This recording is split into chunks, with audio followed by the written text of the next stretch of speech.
December 1944. Bastogne is surrounded. The 101st Airborne is freezing, outnumbered, and running out of time. Then, out of a whiteout snowstorm, American tanks slam into the German flank. And here's the part most people never get told. The rescue force was segregated. The tanks that helped crack the German pressure didn't belong to a unit America was proud to show off. They belonged to a unit the United States Army hesitated to use at all, because the men inside them were black. This is the story of the 761st Tank Battalion, later known as the Black Panthers. And before the Germans learned to fear that name, the American military establishment had to overcome its own fear of letting them fight. In 1944, the U.S. Army is segregated by design, strictly divided by the color line, and inside that system was a lie, repeated so often it became policy, that black soldiers lacked the intelligence for mechanized warfare and the courage for the front lines. They could drive trucks, cook meals, dig graves, but not command a 30-ton tank into Nazi fire.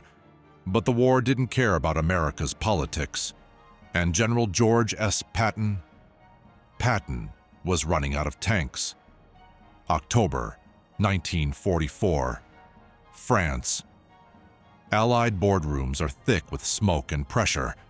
Patton stares at a map that tells him a story he doesn't want to hear. His divisions are depleted. Winter is coming. The Germans are digging in. And across the ocean, waiting in the staging areas of England and France, sits an unused reserve of armored power. Fresh, trained, ready, politically radioactive, because they are the 761st, an all-black tank battalion. Holding back for a war they weren't sure they'd ever be allowed to fight. To understand what they become in Europe, you have to go where they were forged. Camp Hood, Texas. For 2 long years, the men of the 761 train for a war, while the country argues about whether they deserve to fight it. While white tank units are rushed through and shipped out, the Black Panthers are held back, drilled again and again until they can operate their Shermans in their sleep. Not just drive tanks, make them dance. Because they understand the truth. If a white soldier makes a mistake, it's just a mistake. But if a black soldier makes a mistake, it becomes proof. Proof that the lie was right. And their first battle doesn't start against Hitler. It starts at the bus stop outside the base. In Texas, in 1943, a captured German soldier, a man sworn to the Nazi Party, could sometimes walk into a diner and be served a hot meal. But the black American soldier guarding him might be forced to stand outside. The men of the 761 see it. Every day, they swallow the insults, hold their tempers, and channel every ounce of frustration into discipline. By the time they land in France in October of 1944, they aren't just soldiers, they're a coiled spring. Then comes the moment the rumors have whispered about. Patton arrives. He doesn't come with a smile, he comes with a mission. He stands before the battalion, faces staring back at him, and says in his blunt, violent way that he would not have asked for them if they weren't good. Not because he's handing them civil rights, but because he needs killers. And the 761st understands exactly what this is, a challenge to prove a nation wrong while facing the deadliest army on earth. The engines roar, Shermans cough black smoke into the French sky. The waiting is over, and they roll toward their first major fight. November 1944, Lorraine, France. If hell had a basement, it looked like this. The ground is not solid. It's freezing soup, mud that sucks boots off infantry and bogs down 30-ton tanks. The men call it General Mud. an enemy as stubborn as the Germans. Gray fog hangs in the tree line where the world's deadliest anti-tank guns are hidden, and then they hear it, the sound of an 88mm shell cutting through air, like fabric ripping in the sky, followed by an explosion that rattles your teeth inside your skull. A Sherman is powerful, fast, reliable, aggressive, but against a German Tiger, or a Panther, or a concealed anti-tank gun, it can become a coffin. One direct hit can turn a tank into an incinerator. The men know it. They sit inside steel surrounded by fuel and ammunition, knowing every shadow could be the last thing they ever see. But panic doesn't take over. Discipline does. Near the town of Morville, the 761st meets its baptism of fire, and in that chaos, a quiet leader emerges. Staff Sergeant Ruben Rivers. Rivers isn't Patton. He doesn't do speeches. He leads by doing. When shells fall and radio chatter turns frantic, his voice stays calm. He maneuvers his tank not away from danger, but toward it. The Germans hold the high ground. They expect the Americans to falter. They expect the black troops' Nazi propaganda calls inferior to run. Instead, the 761st lowers their guns and charges. They blast through roadblocks, crush infantry nests, suppress anti-tank positions. They aren't just driving tanks, they're hunting. When the smoke clears, Morville is secured. And something changes. The white infantrymen they support, men who might have hesitated to share a drink with them a month earlier, look at the black tankers with a new expression. Relief. But war charges interest on every victory. Letters of condolence begin to form, ink for mothers who will never hear their sons' voices again, and the men realize something that makes them colder. Being good isn't enough to survive what's coming. They'll have to be ruthless. As the battalion pushes deeper, hesitation evaporates. In its place, hard resolve. They stop worrying about what the army thinks of them and start focusing on destroying anything that stands in the way. Then comes a moment that defines the battalion's legend. Ruben Rivers is leading again, always in the lead. And then, a mine, a deafening crack. Steel jumps. The tank shudders. Rivers is thrown inside the hull. When he looks down, his leg is ruined, slashed open down to the bone. Pain so blinding it could drop a strong man. Medics rush in. One look at his leg tells them the truth. He's done. Evacuation. Now. His commander orders him back. A direct order. Rivers, you've done enough. Go. Rivers looks at his captain, looks at his leg, then looks toward the German lines where guns flash in the distance. He pushes morphine away. Captain, I see them. We'll get them. He refuses the stretcher, and with a leg that should have ended his war, he climbs into another tank and takes command. For days, he fights through fever, infection, and agony, because he knows that without experience at the front, younger men die faster. He holds death back with one hand and steers a tank with the other. But even willpower has limits. Mid-November, the Germans counterattack with heavy armor. Rivers is fading, face gray, eyes sunken, yet still on the radio, placing tanks where they can do the most damage. His captain pleads over the radio one last time. Sergeant Rivers, pull back. That is an order. Rivers' voice returns through the static, calm, almost gentle. I'm almost there, Captain. Just a little further. Those are some of the last words he ever speaks. A German shell finds his tank. Direct hit. The radio goes silent. For a moment, the heart of the 761st stops beating. Then, a switch flips.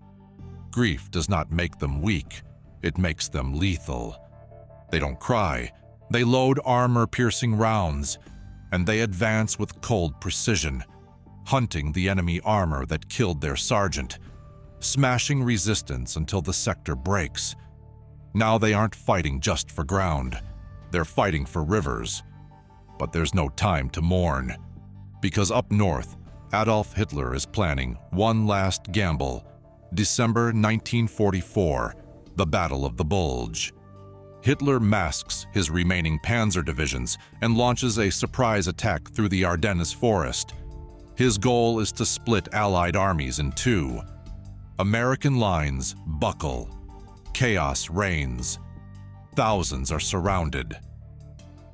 Patton receives an impossible order: turn the entire Third Army 90 degrees and strike north through a blizzard to relieve Bastogne.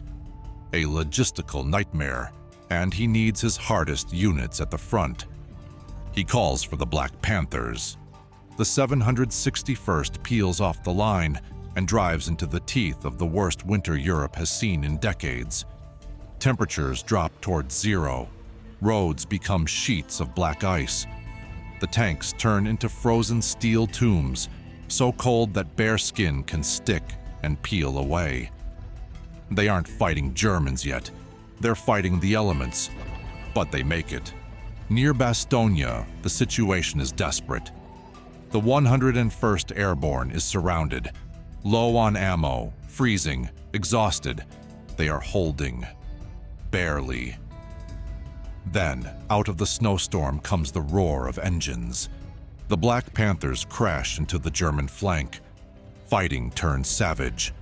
Snow becomes black with soot, red with blood. The Germans have elite SS armor in this sector, the best of the best. They don't expect American tanks to hit this fast, this aggressive, on their side, and the irony is thick enough to choke on. Inside Bastogne are white American boys, some from the deep south, praying for rescue.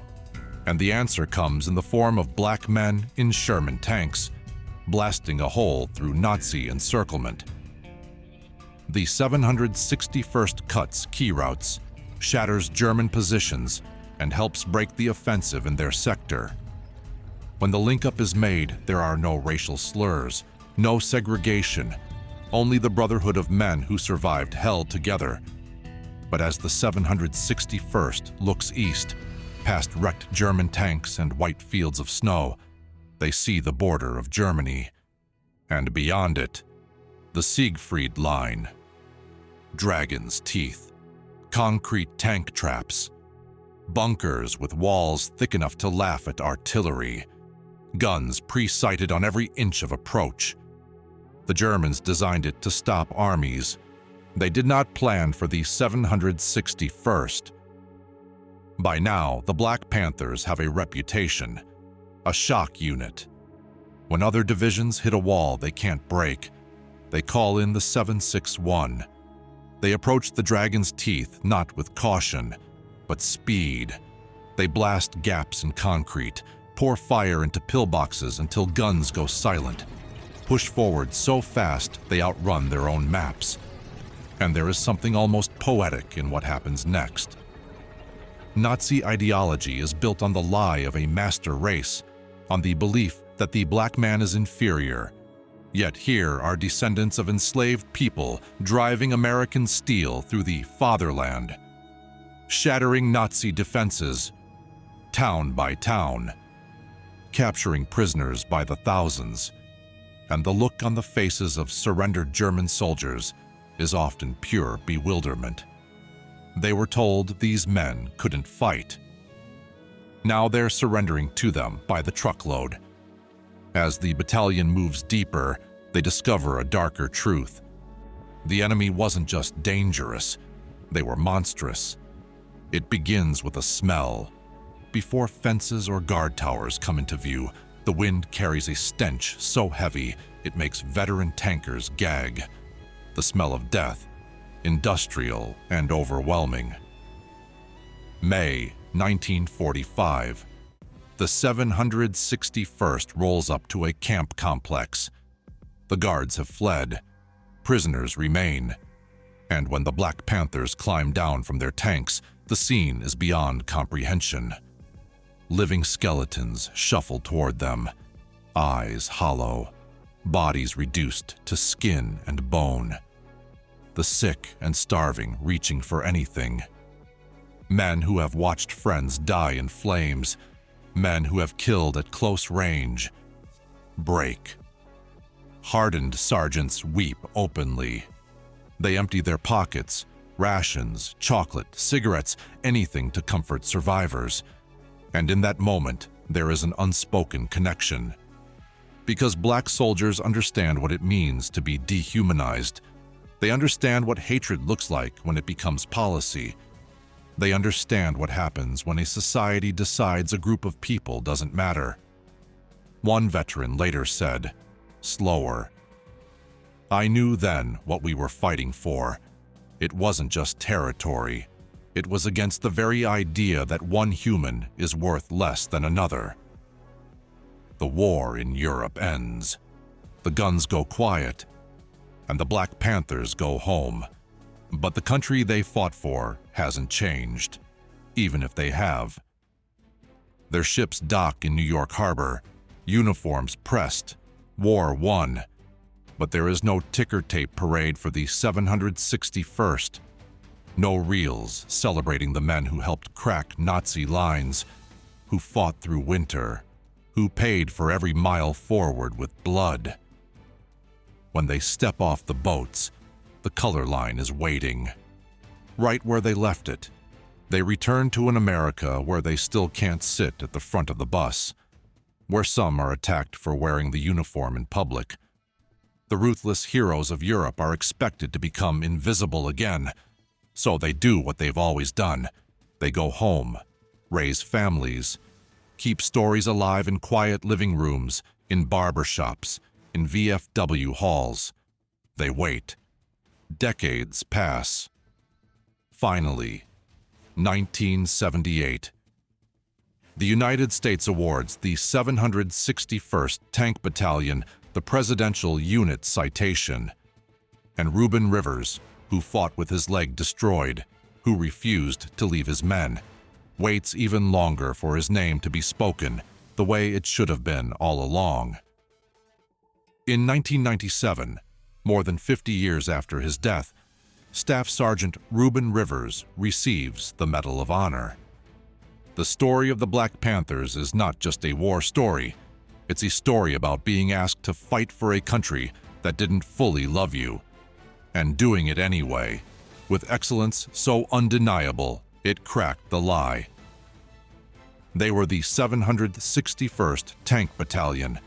They came out fighting, and history will never forget them again.